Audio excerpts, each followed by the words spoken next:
right, welcome everyone. We will go ahead and get started. We still have a few trickling in, so I'm going to kind of take it easy for a minute here. But today we're going to talk about HomeBrace and the HomeBrace MyEcc iGay systems. I am gonna, once we dive in here, I am gonna move fairly quickly. There's plenty to cover here. But by all means, feel free to drop some questions in the Q&A in the chat as we go along if we have them. But I do want to get through some housekeeping real quick. First off, I am recording this. I'll make this recording live as soon as we can. It usually takes us a few days to get it up on our YouTube page.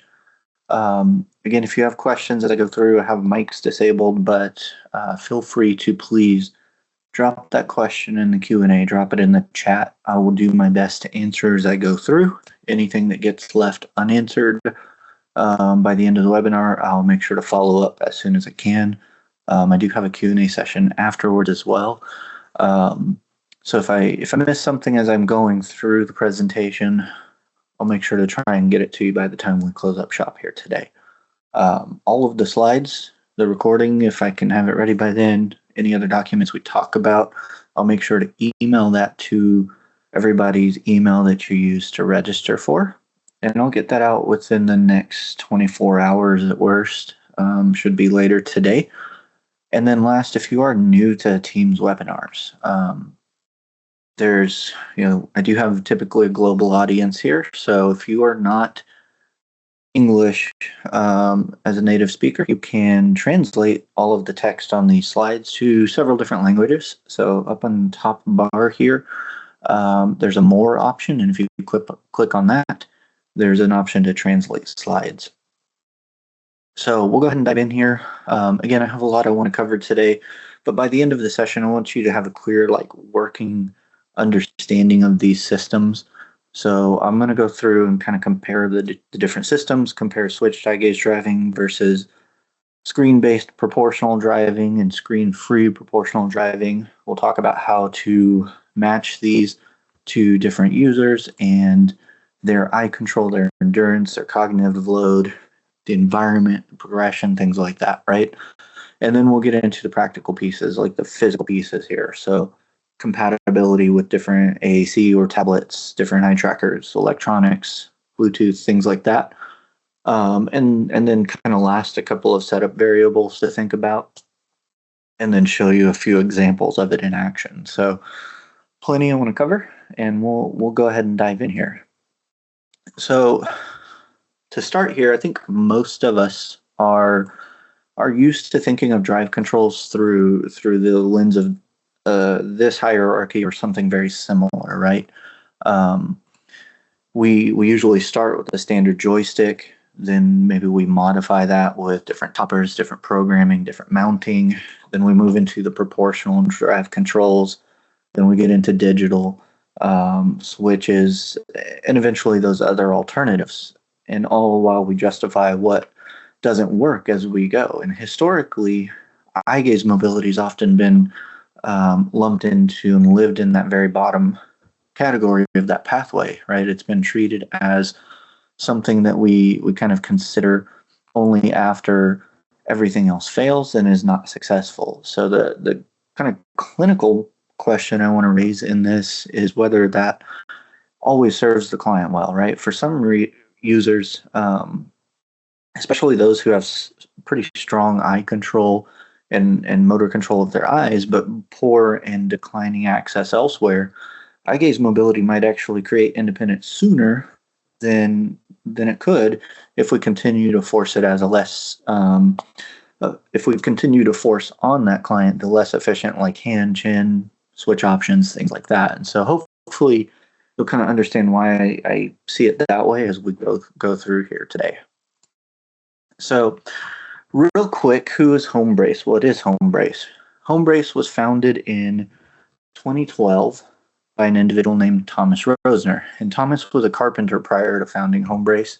The very abbreviated version of the story here is he purchased an older house and started integrating smart devices. And at that time, there weren't many ways to do that easily. So he started making his own integrations in those smart devices. So you fast forward that some, and Thomas has a daughter with CP. So he started making ways for her to control things on her own. And he eventually, by doing this, gets put in touch with a manufacturer of wheelchairs and devices in Europe, and through one of their reps who wanted, just stuff to work with the wheelchair. So pretty soon after that, the company was born, right? And so that was in 2012. So where Stealth comes in here, we are the exclusive distributor for HomeBrace in the US and Canada, right? So while HomeBrace is the manufacturer of the product we're talking about here at Stealth, for our US and Canadian customers, anybody who purchases it through Stealth will be your first line of support. If you have issues with it, you want to purchase one, you need help getting it set up, things like that, you'll come to Stealth. But we will be the exclusive distributor here in US and Canada. But real quick, back to HomeBrace, they kind of focused on environmental controls at first. And through that, they kind of had a client that was like, hey, the tablet's great. I can do everything in my house with it, but I can't drive my chair. So they made that tablet drive the chair. And that's where MyEcc was born. And then fairly similar story, they had a client who said, hey, this tablet's great. I can drive my chair, but like anybody else, I want to go outside. And so they hammered that out and made a system that takes them outside. And so that's where the MyEcc Pupil was born. So really based out of customer demand, they started in that environmental control category, home automation, home control category, and then slowly moved into these drive controls. So they've been at it for quite some time now. So with HomeBrace, today, HomeBrace is going to give us 3 different pathways for eye gaze mobility. Your first one is going to be your MyEcc switch, or it's a Windows-based, display-based switched driving. The user looks at directional targets and moves in those directions, and it's full speed in that direction or nothing. The second option is going to be the MyEcc Prop, which is also display-based, but it adds proportional control. So now the displacement of that gaze from neutral can control both speed and direction, much like a virtual joystick. So this one can now be Windows or iPad based. We'll touch more on what that means in a minute. And then your third one is the MyEcc Pupil Prop, which is a screen-free based proportional system. The eye tracking camera, it moves from the tablet to a head-mounted frame or some glasses. So the user's no longer looking in the into a display. They're just looking where they want to go. There's no screen in front of them. And so you have commonality between some of the interface parts, but the important thing here is that we have different levels of access, right? Different demands, different environments, different progression options with HomeBrace. Now, this is a scary slide. It's a lot of text here, but what I want you to take away from this one is, this gives us different ways to base clinically on what system to choose, right? So I wouldn't necessarily always recommend starting with diagnosis here. Diagnosis gives us that context, but it doesn't necessarily tell us whether someone's ready for switched or proportional or screen-free proportional eye gaze driving, right? So maybe better questions here are, how stable is their gaze? How well can they return to neutral? How much visual endurance do they have? How much cognitive load can they manage? Where do they actually need to drive, right? So kind of starting on the left side of this chart here, the MyEcc switch, it's kind of your most forgiving entry point, a good fallback point as well, but it'll only ever be what it is. It's switched and that's it. Your MyEcc Prop is going to be our main screen-based proportional pathway for our users who can visually, right, grade gaze movement. They can return to neutral reliably. It also allows you a fallback, right? You can go into a switched style control. So you can do both. You can do proportional or switched here. And there's plenty of programmability here to increase responsiveness and things like that, so that the user, as they become more proficient with the system, it can grow with them. Now your pupil prop on the far right there of the chart, it's your most demanding option, right? It opens up the most real world and outdoor mobility potential on the flip side of that, right? So it's really important to remember that a client who can communicate with eye gaze, right? They can use it for AAC. It's not automatically going to mean they're ready to drive, say, proportionally with the eye gaze, or drive. Period. Driving adds, speed, safety, spatial awareness, stopping reliability. You got to start factoring in fatigue more than you would for just communication. There's environmental demands. So there's a lot to consider, and I want to talk about some of that as we go through, taking a closer look at each one of those options there. Now, MyEcc switch is where I think I would, I'd be thinking about a client who has usable eye gaze access, but maybe they're not ready for that proportional driving concept, right?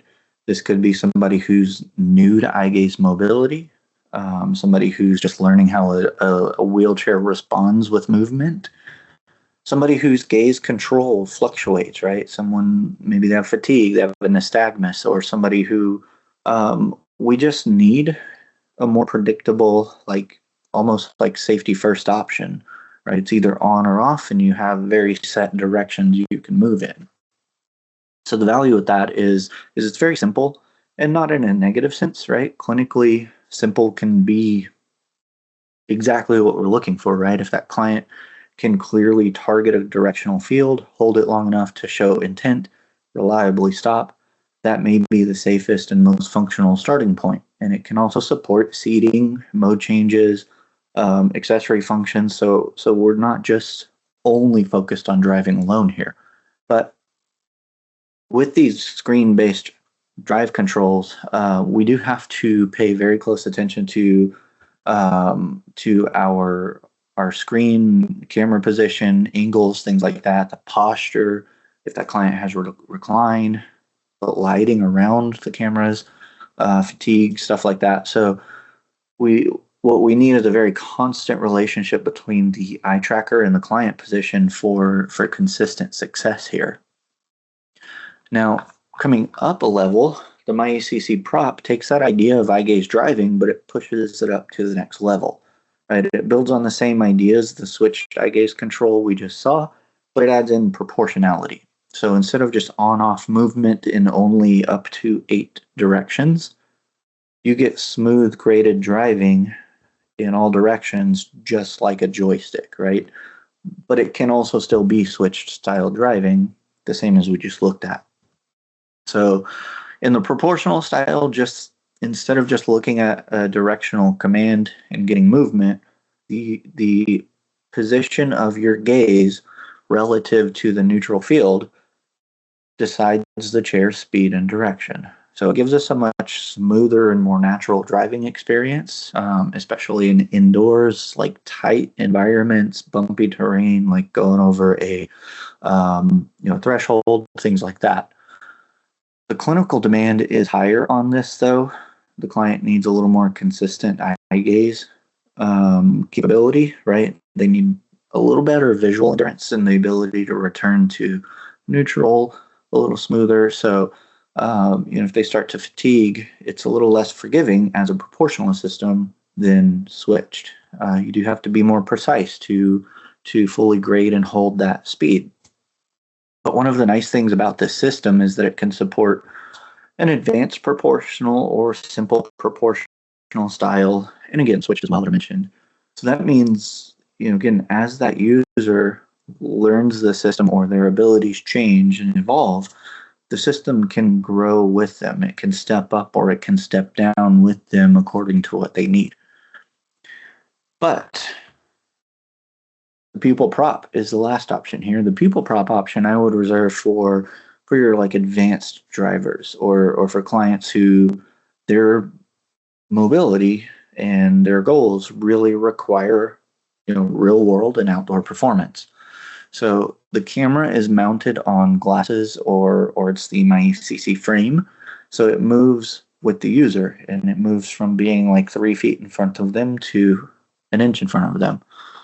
So that really reduces the dependence on a fixed tablet position and can make a huge difference when posture changes or when the chair is moving over real surfaces that are bumpy or when the user's outdoors and having to worry about sunlight and stuff. The trade-off here, though, is the client doesn't have the same on-screen targets. They don't have a screen in front of them, period. So they really need to understand the relationship between where they look and how the chair moves, right? So spatial awareness here is pretty important. Visual endurance and reliability for stopping become very important here. So it's an amazing option, but it's, again, not necessarily automatically the right choice for every client. Now,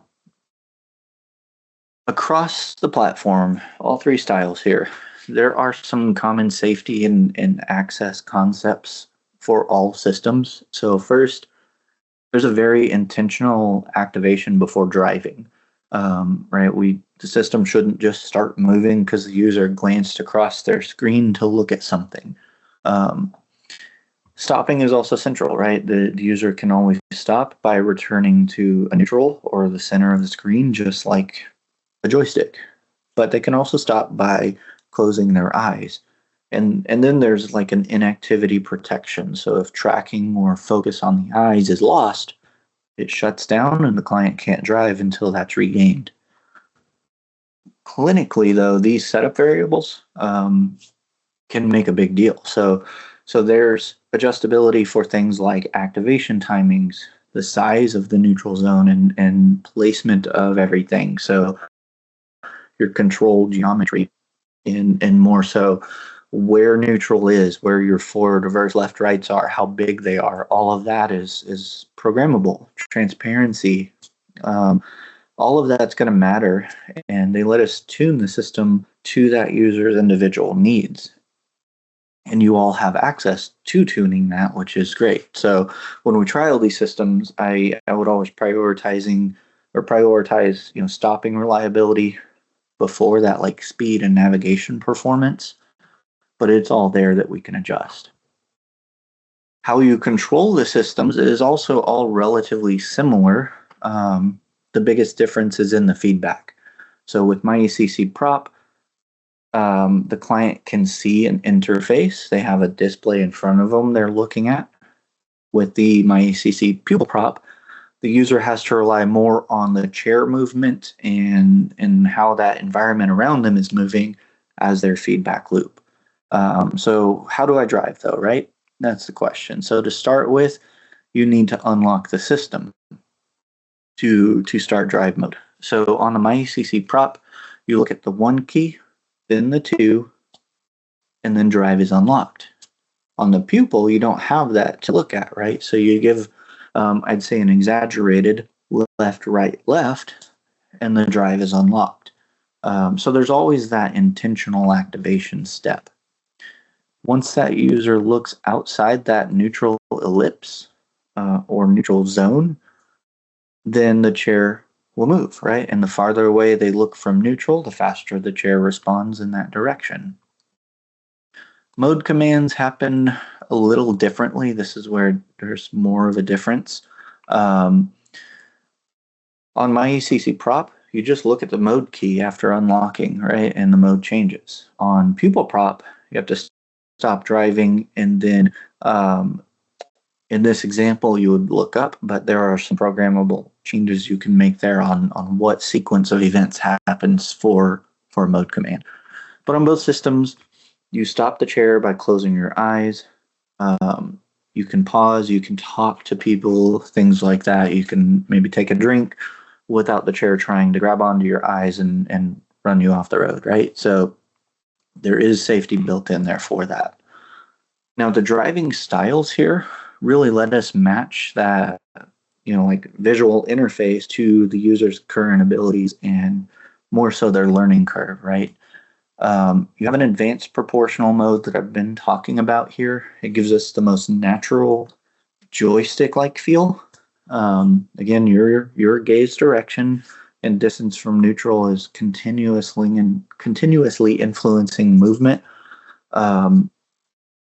And you look where you want to go, right? You're not having to focus on an arrow to go that direction. You're looking at where you want to go instead. We do have the ability to do a simple proportional mode, and that still gives you the exact same control, but now it overlays those visible directional fields that we might be more familiar with. So you still get a system that gives you proportional control exactly like the advanced mode, but now you have something to target. It gives you, a little bit of help for users who maybe they need a little more structure visually while they start to learn the system and get comfortable with it. Switch mode gives us those fixed directional fields, discrete commands, things like that. It may be best for earlier training, somebody who might have more fluctuating in control of their eye, somebody who needs more clearly intentional commands and boundaries here. It looks exactly like that simple mode that I'm showing on the screen. But this gives us a way to step up or step down without necessarily changing entire ecosystems. So we can keep that client in a control they're used to and comfortable with before we have to change and retrain and relearn on a whole new system. So one area that also really makes a huge difference and makes or break performance is the geometry or how the fields are set up. So the neutral zone is not just a software thing, right? It's really directly affecting stopping, if you're drifting, how responsive it is. All of that leads to the confidence of the user, right? So if neutral zones are too small early on, maybe that client could have trouble stopping, or maybe they're triggering unintentional movement. If it's too large, it might feel a little sluggish or hard to activate. And then directional fields can also be resized and repositioned. In that switch control style, you can remove some of those icons. You can change the icon to something new. And that can all be pretty useful for somebody who maybe they have visual field loss, or they have a gaze bias to one direction, or a bit of head positioning asymmetry, right? So maybe you have a user who's constantly overshooting in one direction. You can adjust where everything lives on that screen to account for all of that.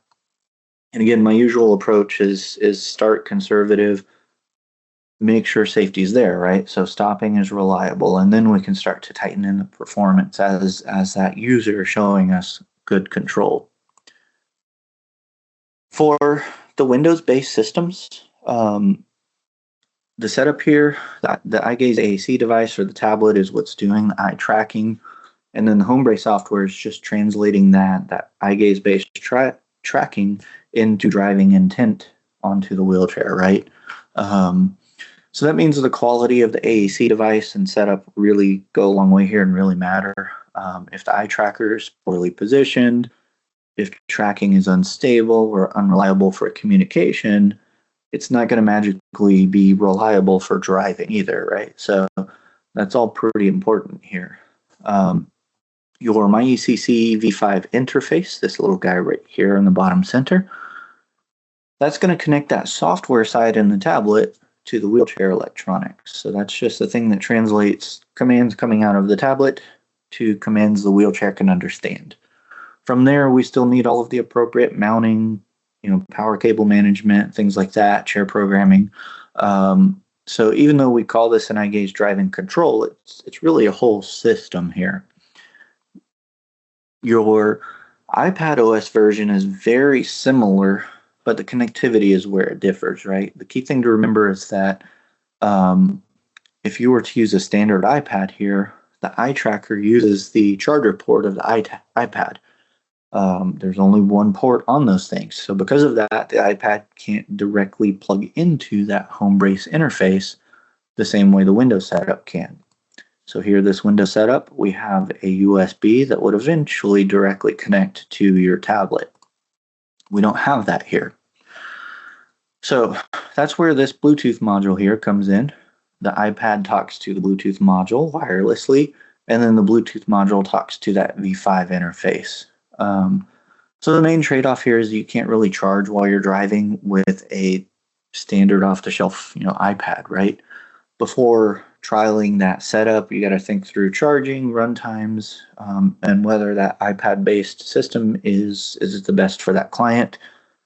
Now, the Tobii TD Pilot is also iPad OS based, and that changes some of that rule a little bit. You are able to at least charge while driving on that system.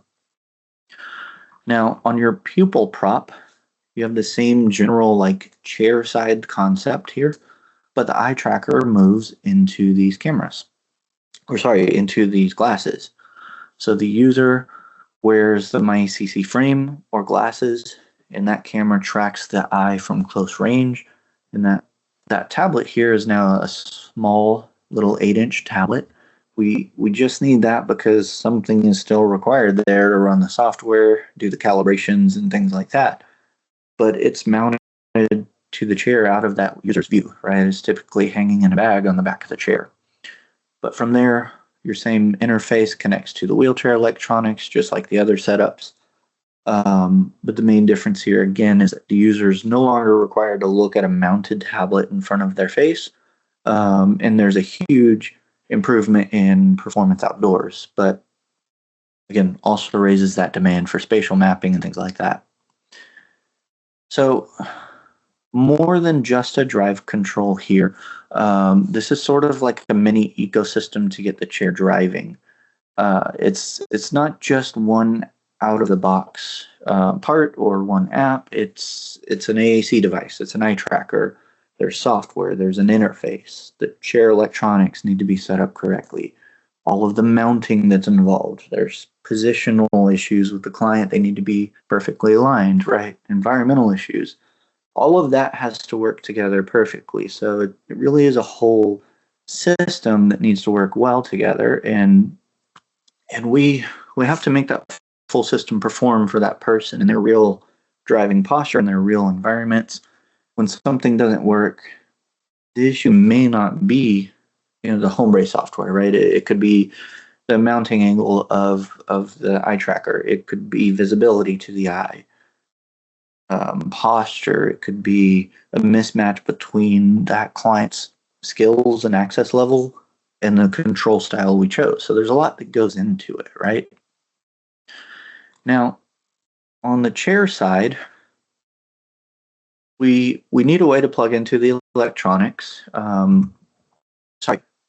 Let me back it up here. This slide is just a quick checklist before, say, we walk in and try somebody with it. On the device side, we really need either a compatible Windows-based tablet or AAC setup. And then on the iPad OS side, we really need an iPad that meets the requirements. We need the right eye trackers, the HomeBrace interface. If we're using iPad, we need a Bluetooth module.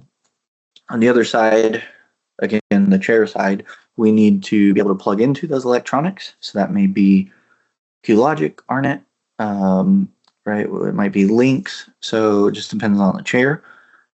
And then we need to confirm the less obvious things, right? Mounting, power, cable routing, charger access, whether that system can be serviced after we've installed all of it.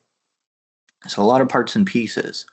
So compatibility-wise, I want to walk through a lot of those parts and pieces now.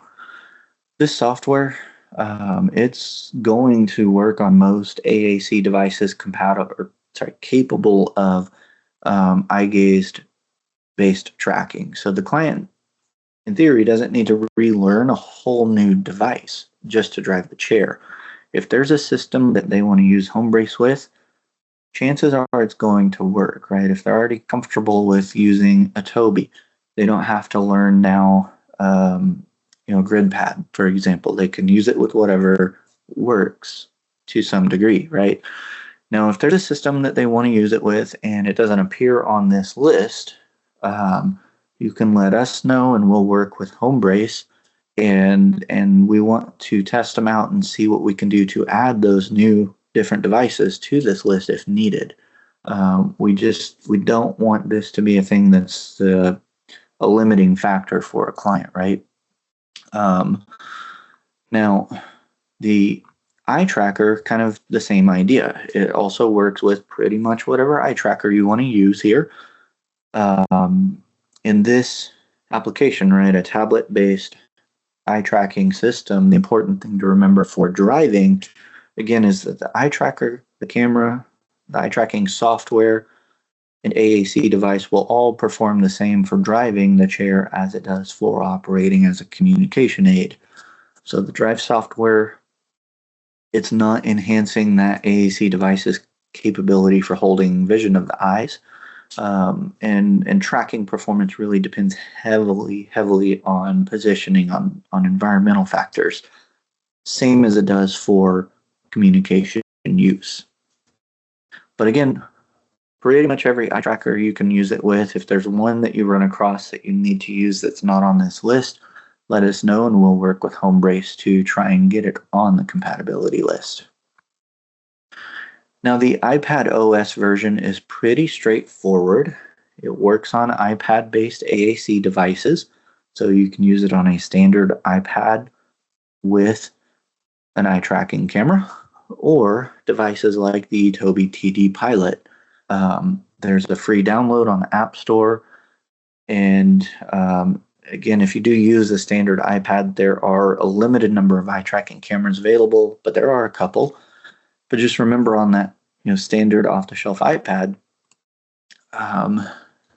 the eye tracking camera is going to eat up that one port. So you also need this Bluetooth module just to talk with the interface that's actually driving the chair. This does draw power from the wheelchair, so you do need an open bus port, and that's it. It's not communicating with the chair in any way. It's just pulling power from it. And then this is what talks to that interface, and it talks over this USB cable here. For the Pupil Prop, the frame or the camera here, glasses here, are what carries the eye tracking camera. We need that to be centered on the eye, right? The camera view needs to center up the eye, and that pupil needs to remain visible across like their entire eye gaze range, their usable range there. So the tablet runs the software and the calibration, but it shouldn't be a visual target for the user. It's usually out of their field of vision. But to keep that camera centered on the eye, or keep the eye centered in the camera, really, we've got different frame sizes. So there's a small and a medium. I would say, a medium and a large. I would say the medium is more for like kids, smaller heads, right? The large is for most adults. There's also camera sides. You can do a left or right side camera. And playing with that frame size, the camera side, camera angle, nose bridge, the depth of the camera, all of that really needs to be individualized for each person. But they also come automatically with phototropic lenses or transition lenses. So that's really helpful for light management. It keeps helps keep some sunlight out of that camera's field. There's a brim on the top of it as well. But again, that helps keep some sunlight out, but the more important thing is it helps you keep your eye open better in sunlight. And that really helps keep that tracking better. Again, we do have medium and large glasses. Both come with the camera mounted on the left or right side. But before we think about driving performance, we just have to make sure that camera can consistently capture the eye and see the eye.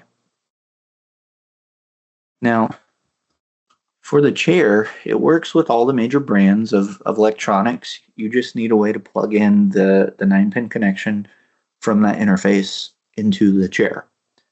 From there on out, it's pretty similar to setting up any drive control, right, from the chair's perspective. So if you're using proportional control in the drive software, then your wheelchair just needs to be set up for proportional input, just like a typical joystick. If you're using switched style drive control in the software, then you just need to configure the chair for switched based input. You'll probably want to you're definitely going to want to spend time dialing in turning speeds, turning rates, things like that. But really, at that point, you are going to be driving, right? We just need to make sure that we're prioritizing that safety as we dial these things in. Now, you need an interface to drive the chair, right? Period. Now we have the MyEcc interface here. That's the switched only. It can't do anything but switched, right? So it's really only for the switched base MyEcc display style driving. Then the V5 interface over here is your main interface that can support kind of everything, right? It's the interface for display style driving through Windows, through an iPad, for switched or proportional styles.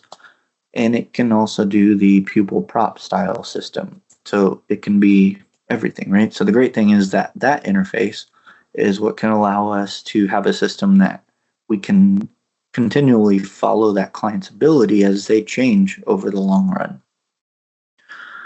Now, we'll also carry that Bluetooth module that I mentioned. Again, this is needed for an iPad style system since that's the only way to plug in right, that USB from the interface.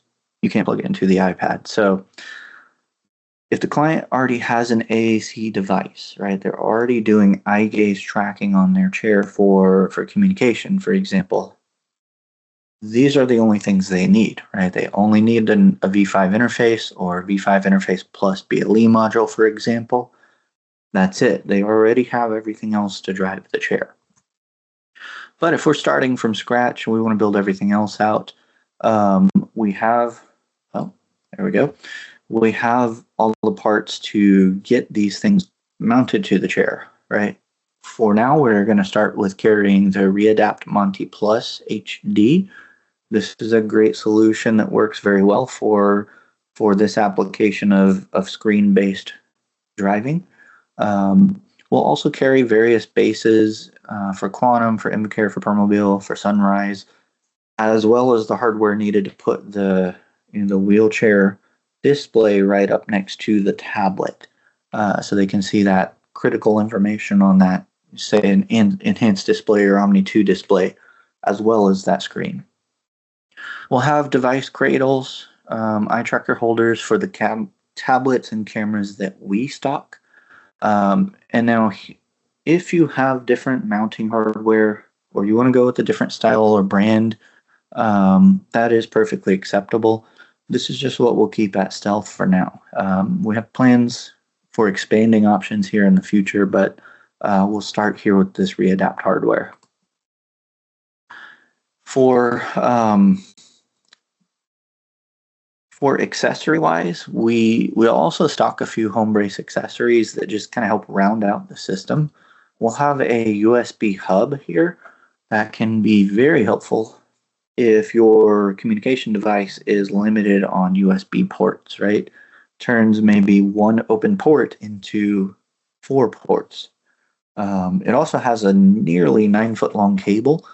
So when that tablet's sitting at like 3 feet in front of the client, so that it can track the eyes well, this gives you a lot of cable length that can just also mean running one single cable to the back of the chair instead of 2 or 3, and it's really helpful for cable management purposes. We also have a small USB camera. So the software can accept USB cameras, right? If you don't plug one in, it's going to use your onboard camera, your front and or rear facing cameras. But you can also use USB cameras. So anytime your gaze is shifted into a reverse command, you can have it set up so that the screen flips to a camera that's mounted behind the chair, and the client can see what's going on behind them. They can more safely navigate because they can see back there now. But the other big reason for a USB camera could be so maybe like an ALS client, right? They're going to drive in a few degrees of tilt at all times to help preserve their posture. Their onboard camera for their AAC device at that point may actually be looking kind of towards the ceiling instead of out in front of them. So for that client, the USB camera could be mounted in better positions so they can still drive in that 5-10 degrees of tilt, but also see in front of them instead of over them. We also have some charging accessories. So we'll have a display charger or tablet charger here that, again, draws power from the wheelchair batteries on a QLogic, an Arnet, or a Lynx chair and power that tablet or charge that tablet while you drive. So if you're planning to use one of these, again, you do need an open place to plug it into on the chair and pull power. They aren't going to like wipe out your batteries, but they will make it so that you can drive instead of 3 hours or so, you can drive all day long with your eye gaze system. We have these in a Surface style or USB-C style connector, and then on top of that, we also have several little adapter parts to make that USB-C style work on something like, say, a Tobii that needs the small round DC power plug. And then the last thing here, we have several just HomeBrace bags. These are good storage bags. They make good places to attach, the interface or some of the small tablets and things like that. We have 3 sizes. I have the large and the small here. So there's one in between. The small comes with every interface that you order, no matter what. But then the large is great for like storing that small 8-inch tablet on the Pupil Prop. All right, so now let's say we have the system physically on the chair. What do we need to do from here, right? For the MyEcc Prop, there's 3 steps to getting the client going here. You want to get the camera aligned so it best tracks the eye, and then you want to calibrate. And there's some settings you can play with to focus on, say, dominant eyes, only one eye, the number of points you follow for calibration, what those points look like, things like that. But all of that's really dependent on the eye tracking software and camera you choose. Those, again, are the things actually doing the eye tracking, and HomeBrace is just doing the driving from there. But once you get all that calibrated, the last thing you want to do is make sure they're safe before you turn them loose, right? So have them open the software, have them activate driving, have them deactivate driving, all before you turn that chair loose or turn the chair on and let them drive. So you should be able to see here that this guy's chair is actually turned off right now while he's performing all of these actions.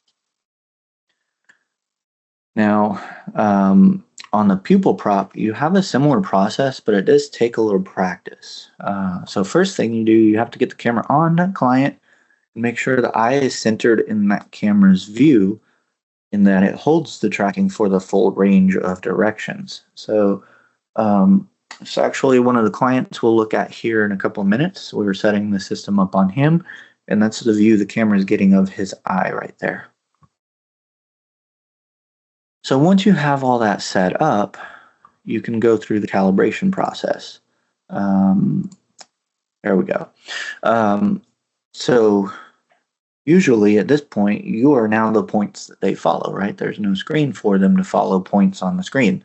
So you want to make this field as big as you can for that client so they can take full advantage of the proportional nature. And calibration here really only ever needs to happen once. But if that camera moves in relation to the glasses, things like that, you may need to recalibrate. But again, only the clinicians, the ATPs, the caregivers should see this screen during calibration. The client should not be focusing on this. So just to wrap it up here, I want to look at a couple of clients real quick. For Michael here, he is an ALS client. He still uses his hand to drive right now, but he does have a chin control. However, he's not really using that chin control very much yet. He uses it from time to time, but hand control is still his primary use. So here, we're able to try him out on the MyEcc Prop. He does a pretty well job of driving. This is pretty much his first time to drive with it. So we had him driving around this conference room relatively quickly. You can see, though, that one thing he was struggling with a little was keeping his head still. Again, he drives with a chin control from time to time where you do move your head around, so that was a little bit of a learning curve for him. And then we took Michael and moved him to the Pupil Prop after that. And this, again, is his very first time driving with it, and he did pretty decent for the first attempt. After this video cuts out, he did get somewhat ambitious, and he tried to squeeze through the doors, through the hallway, that was a little tough, but he still managed to make it in the end there. Now, Mark here happens to also be ALS. He wanted to go outdoors. So we started him with the MyEcc Prop so he could get the feel of the software and how it works, and then moved him to what you'll see here on the Pupil Prop. So in this video, we can see if it would go full screen like it's supposed to. Sorry, guys. You can see his eyes and really how he's looking around. Hopefully you can see that. Looking where he wants to go to drive, and then you can see right there as it cuts off a real hard eye close to stop when he was about to crash into his furniture there. And this is within like 5 minutes of getting it set up on him. So he's really still learning how it drives, what it takes to drive this thing, how it responds to him. And then here you can see we took him outside to practice. Again, this was supposed to go full screen. It doesn't look like it is, but the lenses, if you can see it, hopefully, are dark, right? They transitioned into sunglasses the minute we went outside. You'll notice it's a very clear sunny day, but by the end of this session, we had him flying around this parking lot at full speeds. So he did pick it up very quickly. So as I close this out, I really hope that you see the biggest takeaway here with HomeBrace is its flexibility, right? Our clients will not stay static. Their abilities are going to change. And even if that's just they get more familiar with the software and more comfortable with using it, their abilities will change, right? HomeBrace can step up, it can step down without changing the whole ecosystem. Hopefully that means there's less training, there's less refunding, there's less product abandonment, and just more success overall for you guys and your clients. Now, before I open the floor to questions here, I do want to remind everybody, I'll send out a PDF copy of this presentation to everybody who's joined us. I'll get it out to that email that you used to register with.